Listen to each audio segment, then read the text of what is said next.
Ocha. Sama saya Felis. Dan kita akan nemenin saudara-saudara selama 1 jam ke depan.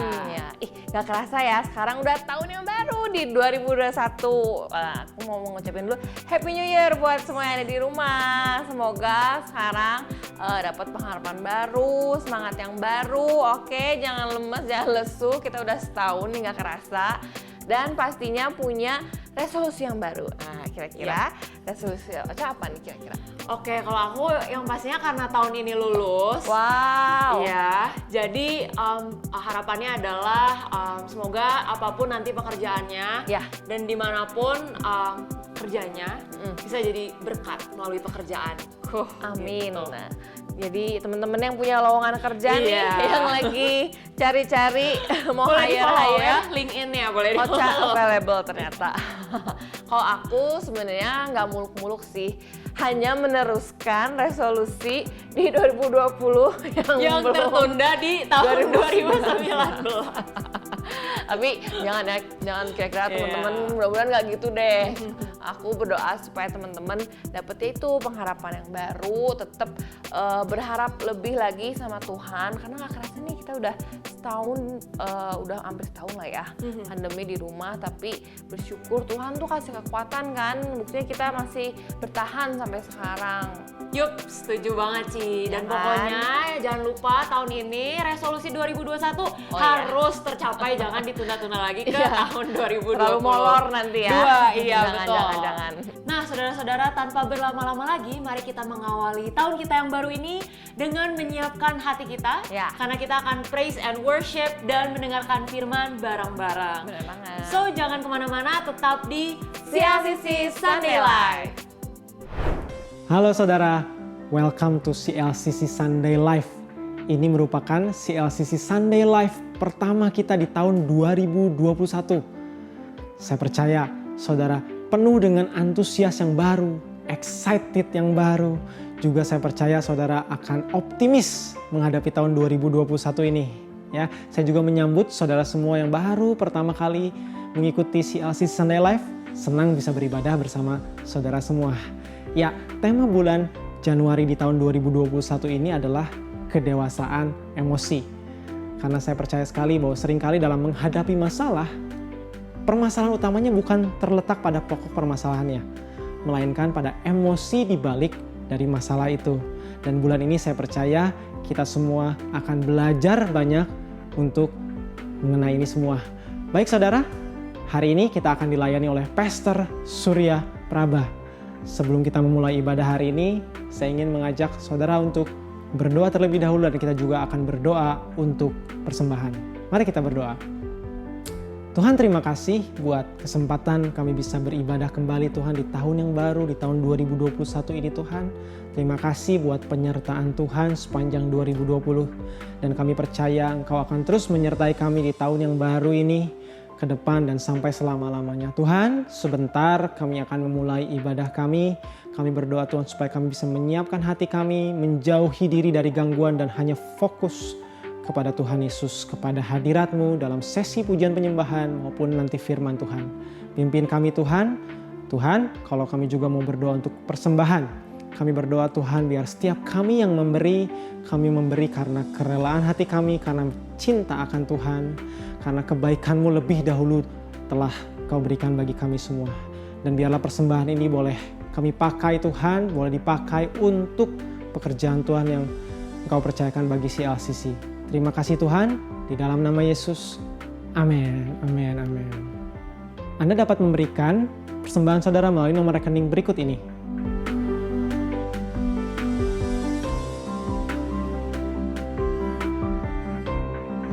Atau scan QR Code yang tertera pada layar.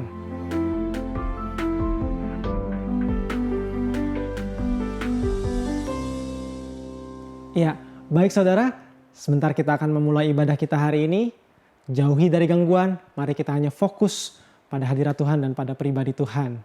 Selamat beribadah, Tuhan Yesus memberkati. Shalom CLCC, selamat tahun baru. Tentunya menyambut tahun baru 2021. Sukacita damai sejahtera yang baru bersama kita. Amin. Siap memuji Tuhan? Kita sama-sama siapkan hati kita. Come on.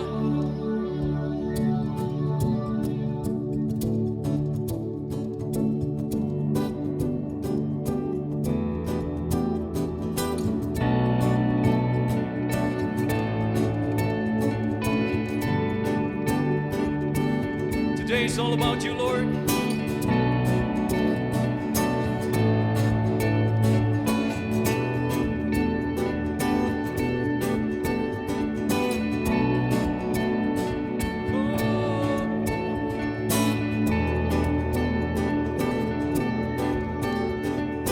Who am I that you are mindful of me?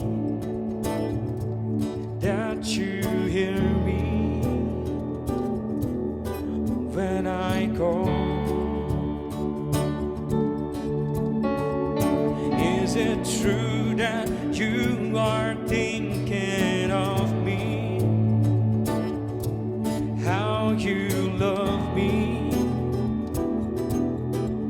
is amazing. Who am I that you are mindful of me? That you hear me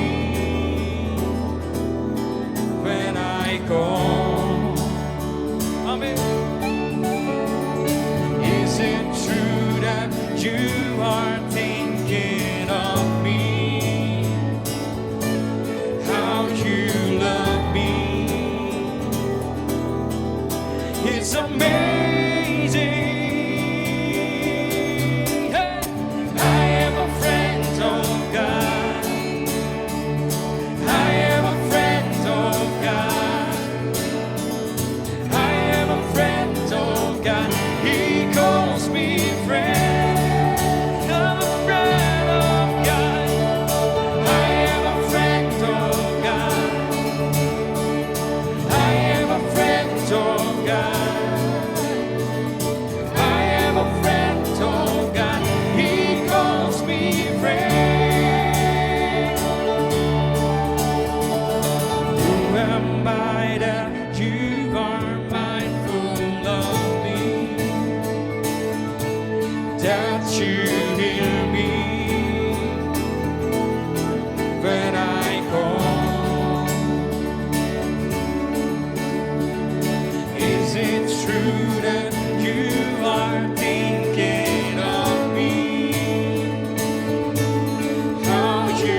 percaya ku aman dalammu.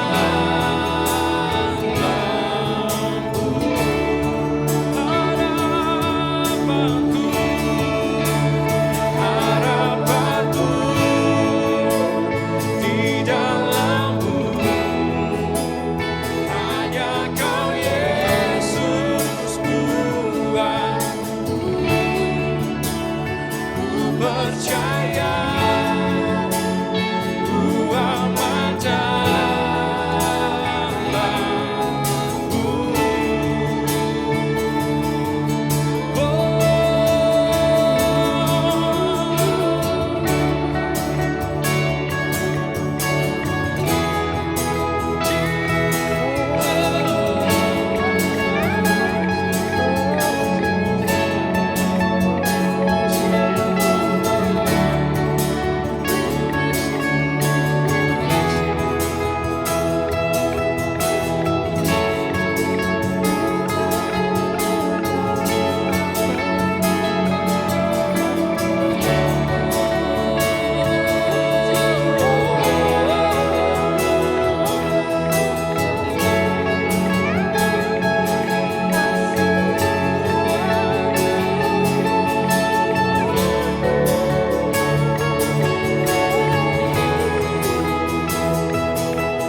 Tak pernah gagal rencanamu, terangi jalanku, kuasa-Mu sempurna, pengharapanku takkan hilang, sebab masa depanku Kau sediakan.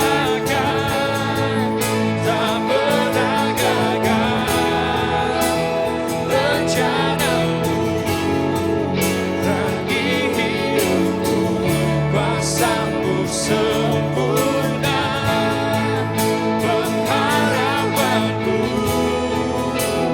takkan hilang, sebab masa depanku dalammu. Harapanku di dalammu, hanya Kau Yesus ku percaya ku aman dalammu.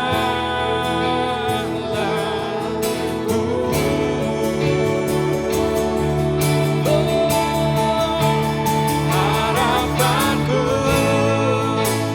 di dalammu, hanya Kau Yesus kuatku. Ku percaya ku aman dalammu.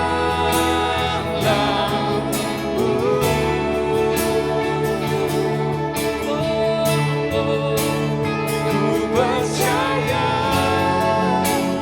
ku aman dalammu.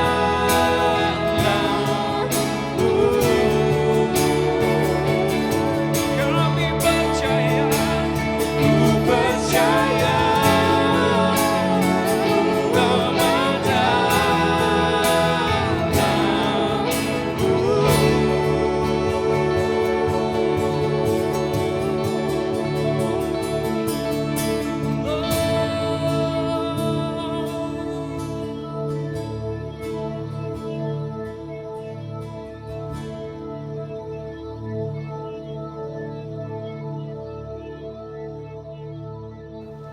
Halo, apa kabar? Nggak terasa kita udah ada di minggu pertama tahun 2021. Selamat tahun baru, kita semua berharap, kita semua berdoa bahwa tahun ini akan membawa kebaikan buat kita semua. Tahun ini kemurahan Tuhan, penyertaan Tuhan boleh ada di sepanjang kehidupan kita. Amin saudara. Ya, seperti kita tahu bahwa tahun 2020 ada banyak hal terjadi, ada banyak hal yang kita diingatkan bahwa kita nggak bisa pertahankan banyak hal. Bahwa ada banyak kejadian yang membuat kita sebagai manusia sangat terbatas. kita nggak bisa lakukan banyak hal, kita nggak bisa atur, kendalikan banyak hal. Ya, dan dari sisi itu kita hanya bisa percaya bahwa Tuhan berdaulat atas hidup kita. Amin, saudara. Sebelum kita masuk firman, kita doa sebentar ya. Tuhan, terima kasih buat kepercayaan. Tuhan, terima kasih buat penyertaan, buat kebaikan Tuhan. Kalau kami ada sampai hari ini di awal tahun 2021, semuanya hanya karena kebaikan Tuhan, semuanya hanya karena kemurahan Tuhan. Dan kami boleh bersyukur untuk banyak kesempatan buat banyak kemurahan yang boleh kami nikmati. Terima kasih Tuhan, kalau sebentar kami akan dengar sebagian dari firman Tuhan. Kami mau siapkan hati pikiran kami supaya kebenaran itu boleh nyata, boleh kami hidupi dalam kehidupan kami. Hanya dalam nama Tuhan Yesus kami sudah berdoa dan kami mengucap syukur. Amin. Nah, sebenarnya perenungan ini diawali ketika beberapa waktu lalu, kira-kira di awal bulan Desember, saya ada WA chat dengan seorang senior saya. Dia umurnya kira-kira udah 60 lebih, dia senior dan saya sangat menghormati dia. Dia seorang hamba Tuhan, dia seorang pembicara dan banyak hal pelayanan yang dia lakukan. Nah, ketika kita ngobrol-ngobrol dan dia bilang, "Sur, Tuhan izinkan saya untuk kena COVID." Dan saya kaget, "Oh, kena COVID, Pak?" Dia bilang, "Iya, Tuhan izinkan saya untuk kena COVID." Lalu kita mulai ngobrol bagaimana kenanya dan lain-lain. Dan ada satu hal perbincangan yang menarik buat saya. Dia bilang begini, "Saya pikir selama ini saya sudah memahami Tuhan.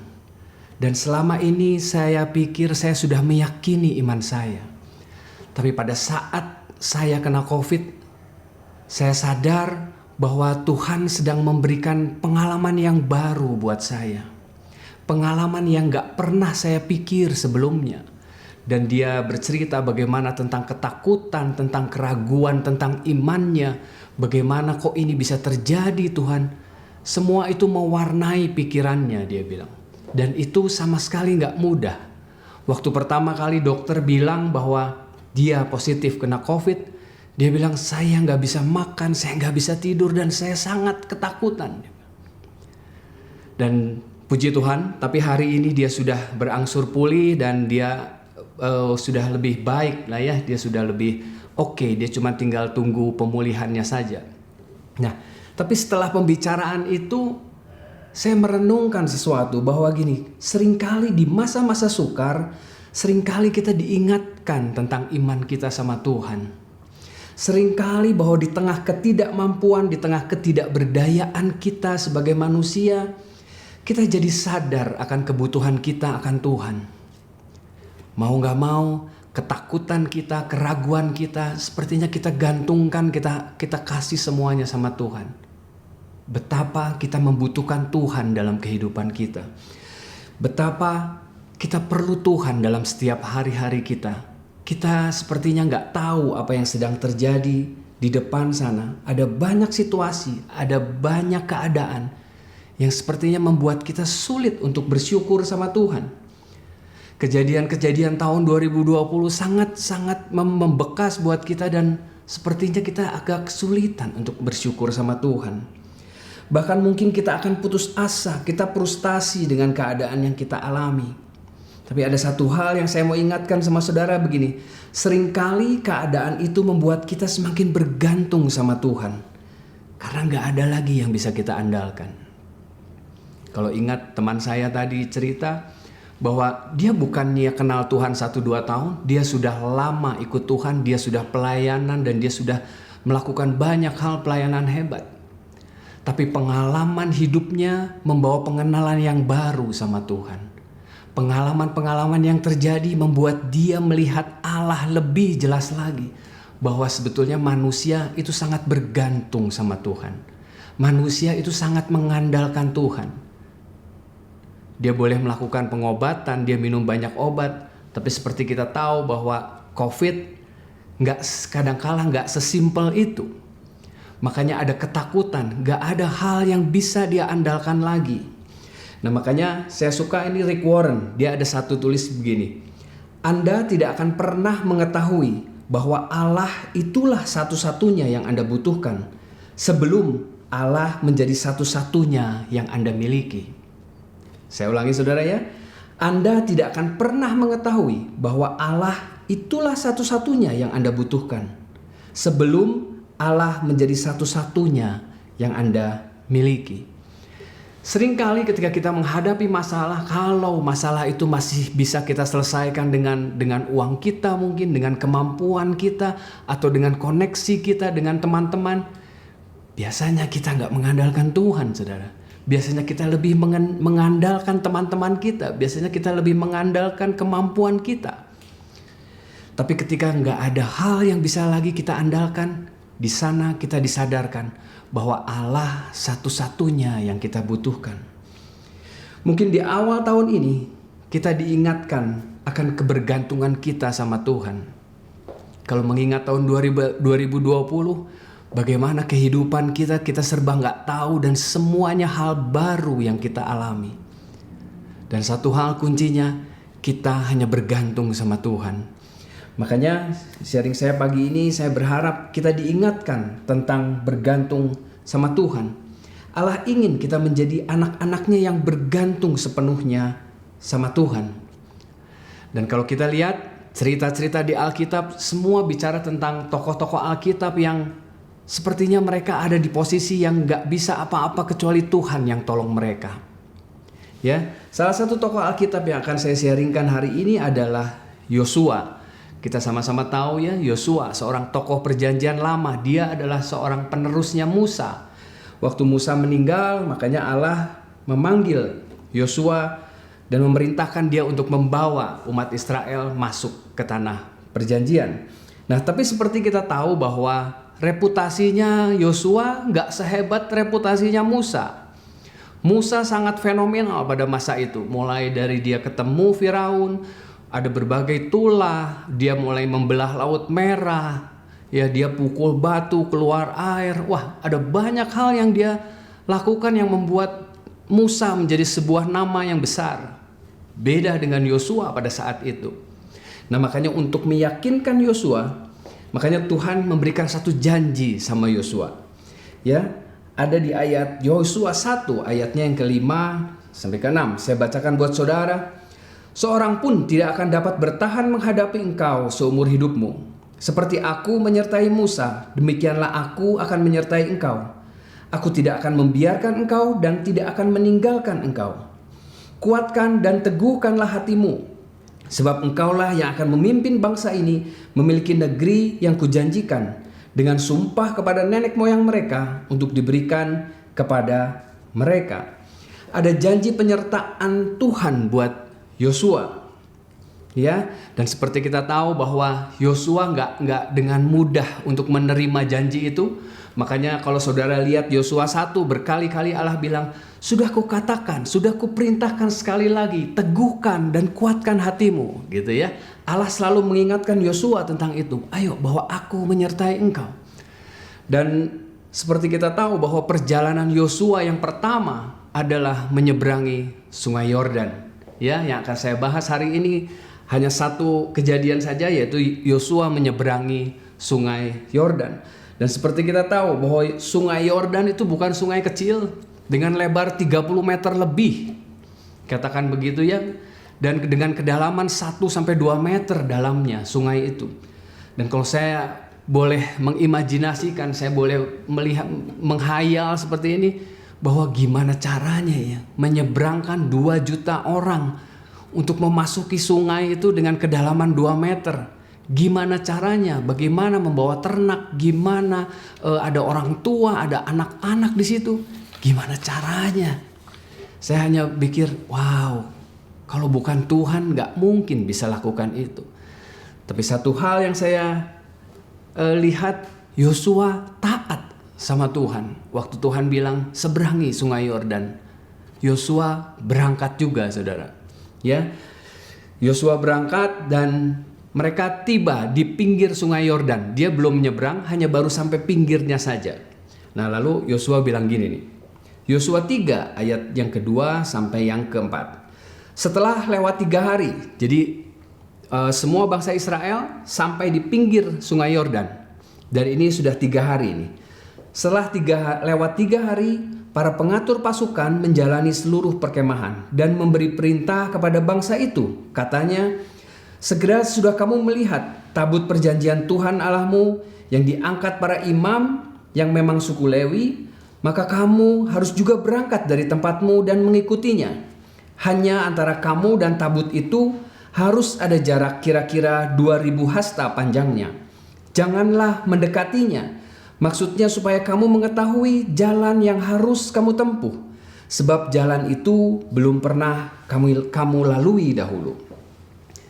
Sebuah cerita yang menggambarkan bahwa nanti ketika tabut perjanjiannya diangkat, ya, berjalan, kita semua harus mengikutinya ya, gitu. Kurang lebih seperti itu Yosua bilang. Jadi menggambarkan bahwa perjalanan menyeberangi sungai Yordan itu dipimpin oleh Allah. Saya rasa jelas banget ayatnya berbunyi seperti itu, dan saya juga percaya bahwa seharusnya memang begitu. Dalam kehidupan biarkanlah Tuhan yang memimpin. Makanya saya suka kata-katanya, sebab kamu tidak mengetahui jalan yang kamu tempuh. Kamu belum tahu sebelumnya, dan biarlah Allah yang pimpin. Maka kalau saya boleh sederhanakan dari ayat yang baru kita baca, mungkin sederhananya dibilang gini, percayalah padaku. Biarkan Allah yang memimpin jalan-jalan yang belum pernah kita lalui sebelumnya. Ya, makanya ciri kehidupan orang yang bergantung sama Tuhan yang pertama adalah percaya pada apa yang Allah katakan. Percaya dengan apa yang Allah sudah janjikan. Janji yang sudah kita dengar, janji yang akan kita terima di depan. Dan biarlah Allah yang memimpin perjalanan hidup kita. Nah, kalau kita lanjutkan cerita tentang Yosua tadi, akhirnya mereka berangkat. Jadi tabut perjanjiannya dibawa dan mereka berangkat mendekati sungai Yordan. Nah, tapi ada hal lagi yang menarik yang kalau saudara baca ceritanya sepenuhnya, lucunya gini saudara, waktu tabut perjanjian mendekati sungai Yordan, mendekati aliran air sungai Yordan, air sungai Yordan nggak berubah apapun saudara. Air itu tetap deras, sungainya tetap mengalir air dengan deras sekali saudara. Nggak ada yang berubah. Bahkan sampai sangat dekat pun tidak ada yang berubah. Dan saya coba membayangkan kalau saya mengangkat tabut perjanjian itu, mungkin saya akan berpikir gini, ini benar nggak ya janji Tuhan yang diucapkan lewat Yosua? Sebab kenyataannya kok sangat berbeda. Apa yang dijanjikan Tuhan dengan kenyataannya kok sangat berbeda. Sesuatu yang beda banget. Janji Tuhan bilang ayo maju, tapi pada kenyataannya air sungai Yordan itu nggak jadi berhenti airnya. Mungkin hari-hari ini kita mengalami hal yang sama. Antara janji Tuhan dan kenyataan itu menjadi sesuatu yang sepertinya bertolak belakang. Ada banyak pertanyaan-pertanyaan dalam pikiran kita. Kita seperti ada di persimpangan yang kita bisa bilang, Tuhan bener gak ya? Kok jadinya seperti ini? Beberapa bulan lalu saya ada melayani pelayanan kedukaan. Saya kenal orang ini sudah sangat lama. Dia meninggal beberapa bulan yang lalu. Usianya masih sangat muda dan itu sangat mengagetkan kita semua. Dan itu sangat membawa kesedihan buat keluarga, ada istri dan anaknya dan keluarga mamah papahnya seperti itu ya. Sampai beberapa waktu lalu saya coba kontak mereka dan mereka masih merasakan kesedihannya, mereka masih merasakan kebingungannya. Bahkan saya sempat chat dengan istrinya dan dia bilang, kok bisa gini ya? Saya sulit untuk mengerti janji Tuhan. Saya sulit untuk melihat kebaikan Tuhan. Kok suami saya meninggal di usia yang masih sangat muda? Saya nggak jawab apa-apa saudara, karena saya juga nggak tahu jawabannya. Saya nggak mau sok tahu untuk mengerti semua itu. Saya nggak mengerti. Dan itu yang sepertinya membawa kebingungan. Itu yang sepertinya membawa ada pada persimpangan, ada banyak pertanyaan yang membuat sepertinya ragu tentang janji Tuhan. Kalau janji Tuhan bilang bahwa Tuhan akan menyertai, Tuhan baik dan lain-lain. Tapi pada kenyataannya keluarga ini mengalami sesuatu yang berbeda. Ada banyak kesedihan di sana. Bahkan dia bilang gini, bisa lewatin 1 hari saja saya udah sangat bersyukur. Karena saking sedihnya, saking gak tahu mau ngapain. Dan itu juga membuat saya sedih gitu ya saudara ya. Membuat saya wow gitu, sedih banget. Nah, tapi semua itu Tuhan izinkan terjadi. Tuhan sepertinya membawa kita kepada persimpangan itu. Dan kalau kita kembali pada ceritanya Yosua sepertinya tahu keraguan orang-orang yang mengangkat tabut perjanjian. Yosua tahu kebimbangannya. Di satu sisi mengangkat tabut perjanjian, di satu sisi air sungai Yordan gak mau mengering. Nah makanya ayat yang ke-8 Yosua bilang gini, maka kau perintahkanlah kepada para imam pengangkat tabut perjanjian itu demikian. Setelah kamu sampai di tepi air sungai Yordan, haruslah kamu tetap berdiri di sungai Yordan itu. Dengan kata lain, jangan bimbang, jangan menyerah. Tuhan bilang, haruslah kamu tetap berdiri di sungai Yordan itu. Ada banyak kebingungan, ada banyak keraguan, tapi Tuhan mau bilang gini, ayo tetaplah berdiri di sungai Yordan itu. Ayo tetaplah percaya, ayo tetaplah meyakini janji Tuhan. Jangan menyerah, jangan mundur. Dan Yosua mengingatkan lagi di ayat yang ke-10-nya, dia bilang gini, lagi kata Yosua, dari hal inilah akan kamu ketahui bahwa Allah yang hidup ada di tengah-tengah kamu. Ada satu janji, ada satu keyakinan yang terus diulang-ulang. Bahwa untuk mengatasi keraguan kita, untuk mengatasi kebingungan kita ketika kita ada di persimpangan antara percaya dengan janji dan kenyataan, biar cerita Yosua ini meneguhkan kita, ayo tetaplah berdiri, tetaplah percaya dan jangan menyerah. Karena apa? Karena Allah yang hidup ada di tengah-tengah kita. Saya berharap bahwa dalam keadaan takut, dalam keadaan kebimbangan, dalam keraguan, disitulah kita diingatkan tentang janji Tuhan. Disitulah kita diingatkan tentang penyertaan Tuhan. Bahwa aku ada di tengah-tengah kamu. Saya hanya berharap bahwa cerita ini bisa menguatkan kita. Cerita ini bisa mengingatkan kita akan penyertaan Tuhan. Nah makanya kalau kita lanjut ceritanya tentang Yosua, maka inilah yang terjadi waktu imam pengangkat tabut perjanjian itu ternyata berubah waktu memasukkan kakinya ke sungai Yordan. Keadaannya berubah. Yosua 3 ayat 15 dan 16. Segera sesudah para pengangkut tabut itu sampai ke sungai Yordan dan para imam pengangkat tabut itu mencelupkan kakinya ke dalam air di tepi sungai itu. Sungai Yordan itu sebab sampai meluap sepanjang tepinya selama musim menuai. Maka berhentilah air itu mengalir. Air yang turun dari hulu melonjak menjadi bendungan. Ternyata mujizat terjadi ketika kita mengambil langkah. Ketika kaki itu mencelupkan kakinya di sungai Yordan, air sungai Yordan itu berhenti mengalir.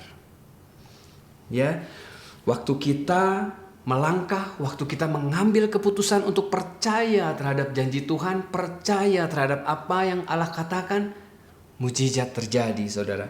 Terlepas dari apapun yang sedang kita hadapi, ayo percaya sama janji Tuhan. Ayo tetap mau melangkah bersama Tuhan. Keputusan kita untuk tetap maju bersama Tuhan, maka Allah akan mengerjakan hal-hal yang gak mampu kita lakukan. Betul saudara? Ya, ketika tabut perjanjian itu dibawa, mungkin waktu baru sampai tepinya gak terjadi apapun. Tetapi ketika pengangkat tabut perjanjian itu mulai mencelupkan kakinya ke sungai Yordan, maka air sungai Yordan itu mulai berhenti mengalir.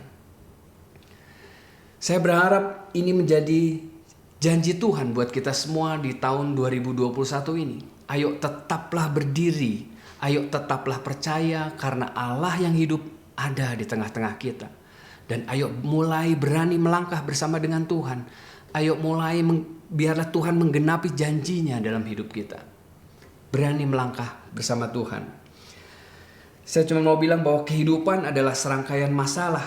Terlepas masalahnya besar atau kecil, tapi percayalah bahwa semua itu penting dan semua itu diperlukan dalam proses pertumbuhan rohani kita. Ada banyak proses dalam kehidupan kita yang memang dibutuhkan untuk membuat rohani kita bertumbuh, untuk membuat iman kita percaya bertumbuh sama Tuhan. Amin, saudara. Dan kalau kita baca cerita selanjutnya bagaimana Allah menyertai Yosua, mulai dari tadi Sungai Yordan, nanti ada Yeriko di depan, dan ada beberapa peperangan yang akhirnya membawa Yosua sampai kepada tanah perjanjian. Saudara bisa baca itu kelanjutannya. Ya, nah tapi ada hal lain, hal kedua yang saya mau sampaikan. Kalau tadi yang pertama, ciri orang yang bergantung sama Tuhan adalah percaya dengan apa yang Allah katakan. Dan poin yang kedua yang saya mau sampaikan hari ini adalah ciri dari orang yang bergantung sama Tuhan. Mereka akan punya pengharapan di dalam Tuhan. Amin, saudara. Ketika kita mengimani, kita percaya dengan apa yang Allah katakan, maka kita akan punya pengharapan di dalam Tuhan. Ketika kita percaya bahwa apa yang Allah janjikan, apa yang Allah katakan buat kita, kita boleh terima sebagai sesuatu yang menjadi pengharapan buat kita. Ya, saya bacakan ada satu ayat, ada Ibrani 6 ayatnya yang ke-19. Harapan kita itu seperti jangkar yang tertanam sangat dalam dan merupakan pegangan yang kuat dan aman bagi hidup kita. Ini terjemahan bahasa Indonesia sehari-hari, saudara. Ibrani 6 ayat yang ke-19. Pengharapan itu seperti jangkar yang tertanam sangat dalam. Artinya gini, pengharapan dalam Tuhan itu sesuatu yang bisa diandalkan, saudara. Biarlah ketika kita mengimani janji Tuhan, pengharapannya juga akan ada dalam kehidupan kita. Dan itu bisa kita andalkan. Pentingnya kita memiliki harapan itu membuat kita semangat dalam menjalani hidup. Betul nggak, saudara? Ketika kita tahu bahwa ada harapan, Tuhan pasti menyediakan sesuatu yang baik di depan. Itu akan membuat kita menjadi semangat. Itu akan membuat kita menjadi, wow, ayo mau kita berjalan bersama dengan Tuhan. Di depan Tuhan masih sediakan sesuatu yang baik. Di depan Tuhan masih menyediakan sesuatu yang indah buat kita. Tapi sebaliknya, orang-orang yang tanpa harapan seringkali menjadi orang-orang yang mengasihani diri sendiri dengan mentalitas korban. Oh ya, saya banyak sekali ketemu orang yang merasa gak berdaya. Mereka merasa bahwa kita semua gak berguna, kita semua merasa gagal, kita frustasi, fokus pada apa yang salah. Dan begini, mereka sering mengeluh. Orang-orang yang tanpa harapan itu orang-orang yang sering mengeluh. Mereka selalu melihat, memandang secara pesimis gitu, saudara. Ya, makanya sifat utama dari orang yang mengasihani diri adalah menolak untuk mengambil tanggung jawab. Karena apa? Karena seringkali orang-orang yang mengasihani diri, mereka orang-orang yang menyalahkan keadaan. Orang-orang yang menyalahkan orang lain. Bahkan orang-orang yang menyalahkan Tuhan. Tuhan kenapa begini? Tuhan kenapa begitu? Saya gak bahagia karena pasangan saya seperti ini. Saya gak bahagia karena bos saya seperti ini. Kita seringkali menyalahkan orang lain. Makanya sifat mengasihani diri adalah sifat yang membuat kita tanpa harapan, yang menjauhkan kita dari janji Tuhan. Kalau saya sering konseling dalam pernikahan, biasanya ada suami istri yang ribut gitu ya. Mereka akan mulai saling menyalahkan satu sama lain. Mereka merasa bahwa saya adalah korban dari pasangan saya. Mereka sibuk untuk membenarkan diri sendiri, mereka sibuk untuk menyalahkan pasangan. Mereka gak pernah berpikir untuk ambil tanggung jawab untuk memperbaiki diri mereka masing-masing. Mereka sibuk menyalahkan orang lain, mereka sibuk menyalahkan keadaan. Tapi saya berharap bahwa kita adalah orang-orang yang punya harapan dalam Tuhan. Berhenti mengasihani diri. Berhenti untuk menyalahkan segala sesuatu. Berhenti untuk menyalahkan orang lain. Tapi mulailah dengan ambil tanggung jawab untuk memperbaiki diri sendiri. Amin, saudara. Karena itu, kehidupan yang mengasihani diri selalu menggoda kita untuk menyerah. Saudara lihat, kalau pasangan suami istri sudah mulai ribut-ribut, mereka sudah menyalahkan, mereka sudah wah gitu. Biasanya mereka sudah mulai berpikir gini, udahlah cerai aja lah. Mereka menyerah, saudara. Makanya sifat mengasihani diri sendiri selalu menggoda kita untuk menyerah. Selalu menggoda kita buat udahlah. Jangan-jangan itu juga yang sedang mewarnai pemikiran kita tentang Tuhan. Ketika janji Tuhan gak tergenapi, atau janji Tuhan belum tergenapi dalam kehidupan kita, Kita mulai mengasihani diri, kita mulai mempersalahkan diri sendiri. Dan kita mulai berpikir bahwa udahlah, gak usah percaya lagi sama janji Tuhan. Kita menyerah.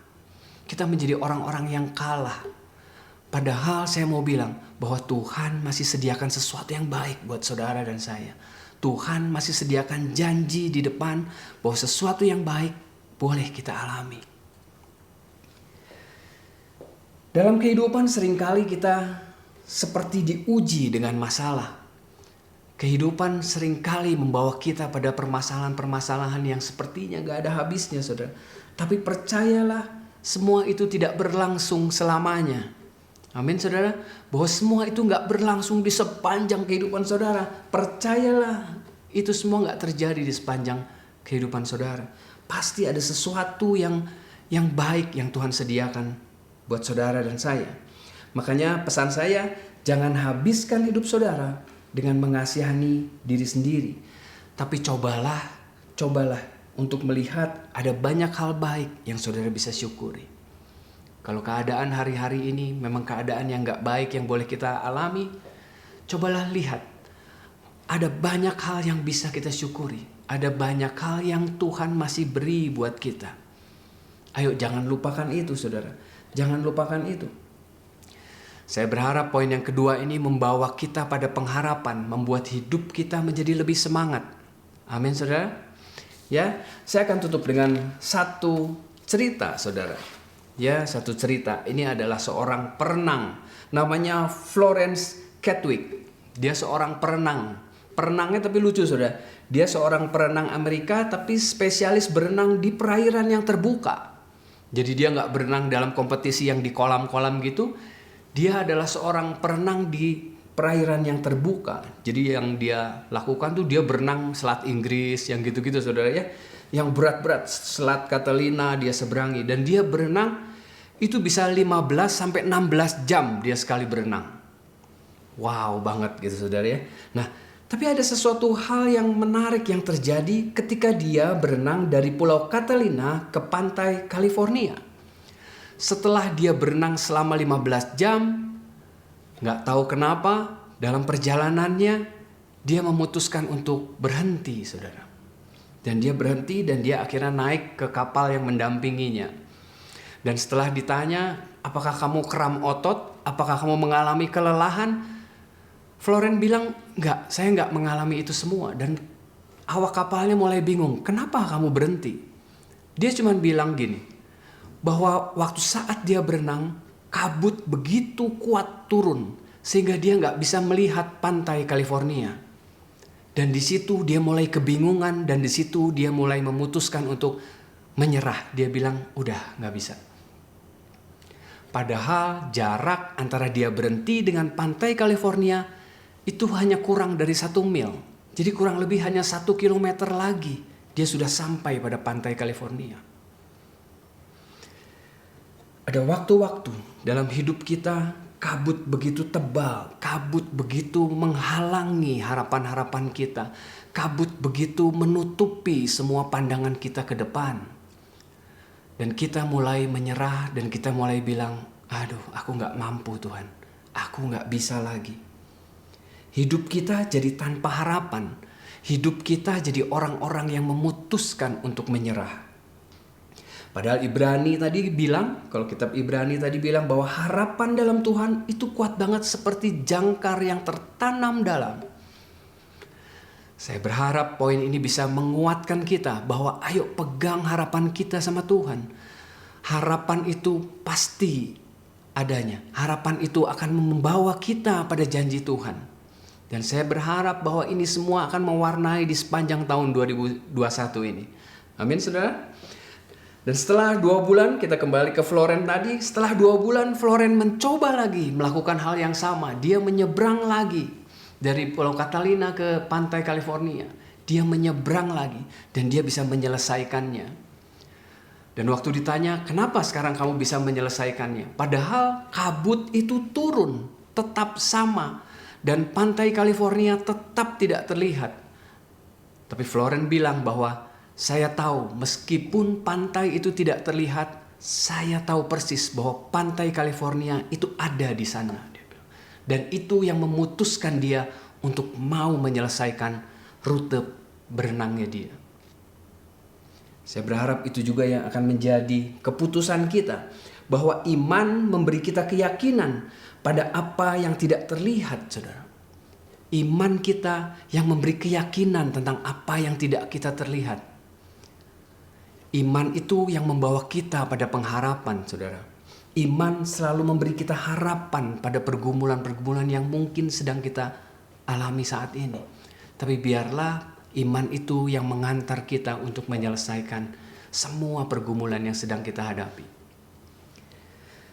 Saya berharap bahwa kita tidak hidup mengasihani diri sendiri. Amin, saudara. Karena kita percaya bahwa di depan Tuhan sedang menyediakan sesuatu yang baik. Di depan Tuhan sedang menyediakan sesuatu yang boleh kita nikmati. Mungkin hari ini hari-hari yang berat, hari ini hari-hari yang harus kita lalui. Tapi saya berharap bahwa pengharapan dalam Tuhan tidak mengecewakan saudara dan saya. Dan saya pastikan biarlah iman saudara boleh mengantar kita menuju janji Tuhan. Amin, saudara. Biarlah pesan ini di awal tahun 2021 ini saya berharap, ayo percaya, andalkan, percaya dengan apa yang Tuhan katakan. Karena kalau saudara percaya dengan apa yang Tuhan katakan, maka saudara juga akan berpengharapan dalam Tuhan. Dan saya percaya pengharapan dalam Tuhan tidak akan mengecewakan. Amin, saudara. Saya selesai, tapi sebentar kita akan melakukan perjamuan kudus, saudara. Ya, saya berharap kita mau siapkan hati, kita siapkan pikiran, supaya kita boleh melakukan perjamuan kudus.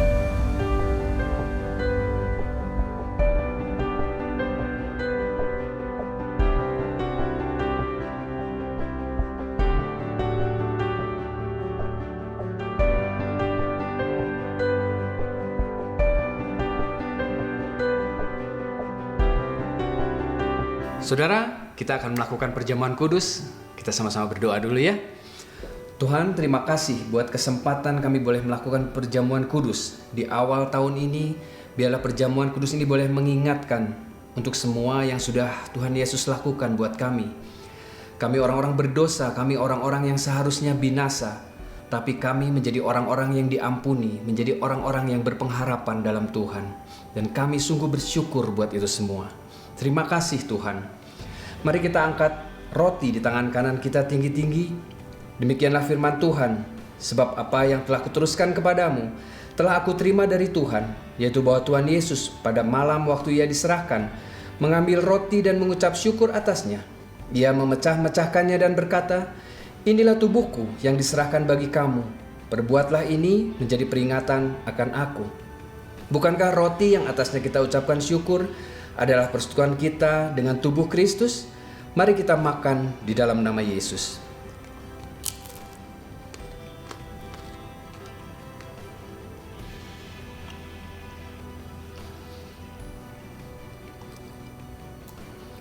Mari kita angkat cawan di tangan kanan kita tinggi-tinggi. Demikianlah juga ia mengambil cawan sesudah makan lalu berkata, cawan ini adalah perjanjian baru yang dimateraikan oleh darahku. Perbuatlah ini setiap kali kamu meminumnya menjadi peringatan akan aku. Bukankah cawan yang atasnya kita ucapkan syukur adalah persekutuan kita dengan darah Kristus? Mari kita minum di dalam nama Yesus.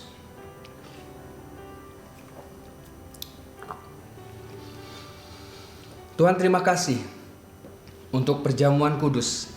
Kami bersyukur menjadi orang-orang yang dibenarkan karena Tuhan. Bukan karena usaha kami, tapi oleh karena kasih karunia, kami menjadi anak-anak Allah, kami menjadi orang-orang yang dibenarkan. Sebelum kita akhiri ibadah kita hari ini, mari kita angkat tangan dan hati kita untuk menerima doa berkat. Orang-orang yang dicintai Tuhan, orang-orang yang mencintai Tuhan, terimalah berkat dari Allah Bapa di surga dalam cinta kasih anaknya yang tunggal Tuhan kita Yesus Kristus. Serta persetujuan yang manis dengan rohnya yang kudus akan menyertai kita semua. Sejak hari ini, sampai Yesus menjemput kita di awan-awan, bahkan sampai selama-lamanya. Yang sudah terima berkat Tuhan, sama-sama kita katakan, amin. Sampai jumpa dengan ibadah kita minggu depan. Tuhan Yesus memberkati. Wah, pasti teman-teman terberkati banget kan dengan firman Tuhan yang tadi didengar. Pokoknya kita berdoa supaya dari firman Tuhan yang tadi teman-teman bisa mendapatkan kekuatan yang baru untuk mengawali tahun yang baru ini gitu. Dan tentunya setelah dapat kekuatan yang baru, jempolnya diangkat dulu.